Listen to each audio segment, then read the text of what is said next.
سارے جو دین ہے اس کی بنیاد ہے توحید، رسالت اور آخرت۔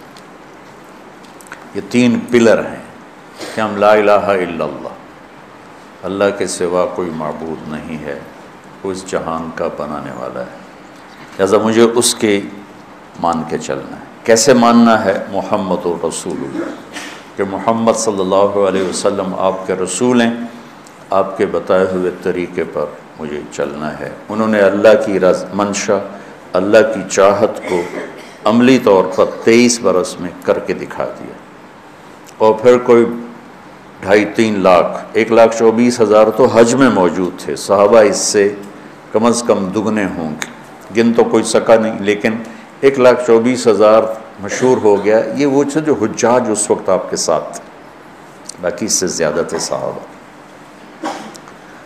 تو ایک جماعت اللہ تعالیٰ نے ایسی دی میرے نبی کو، جنہوں نے اپنے نبی کی زندگی کو اپنے اندر اتارا اور پوری دنیا کے سامنے ایسا نمونہ پیش کیا۔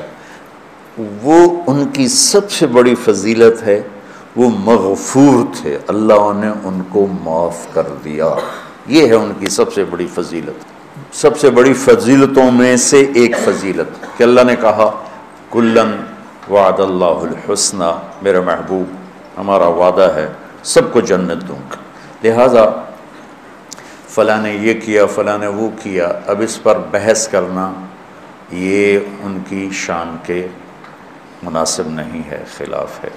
جس اللہ نے فیصلہ کرنا ہے وہ قرآن میں پہلے فیصلہ کر کے سنا چکا ہے کہ ہم نے انہیں معاف کر دیا۔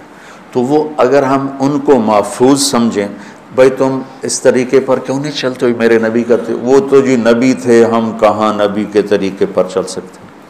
اچھا بھائی ان کے ساتھی ہیں، وہ تو جی محفوظ تھے، ہم کہاں اس کے طریقے پر چل سکتے ہیں؟ تو شیطان راستے بنا دے گا۔ وہ نہ معصوم تھے نہ محفوظ تھے، وہ ہماری طرح عام انسان تھے، لیکن ان کو نبی کی صحبت نے رنگ دیا، خطاؤں سے نہیں نکلے، لیکن اتنا اللہ اس کے رسول کو راضی کیا کہ اللہ نے کہا جاؤ سب معاف ہے۔ لا الہ الا اللہ کیسے کرنا ہے؟ محمد رسول اللہ۔ اور اس پر پھر آگے ایک موت کے بعد زندگی آ رہی ہے، اس میں اللہ تعالیٰ نے کامیابی اور ناکامی کا دار و مدار وہ اسی کلمے پہ رکھا ہے کہ جس کے پاس یہ کلمہ ہے اور اس کلمے کی ضروریات کو پورا کیا ہے وہ سیدھا جنت میں جائے گا، اور جس کے پاس یہ کلمہ ہے اور اس کی ضروریات کو پورا نہیں کیا اس کو جہنم میں جانا پڑے گا اللہ کے قانون کے مطابق، باقی جس کو چاہے معاف کر دے۔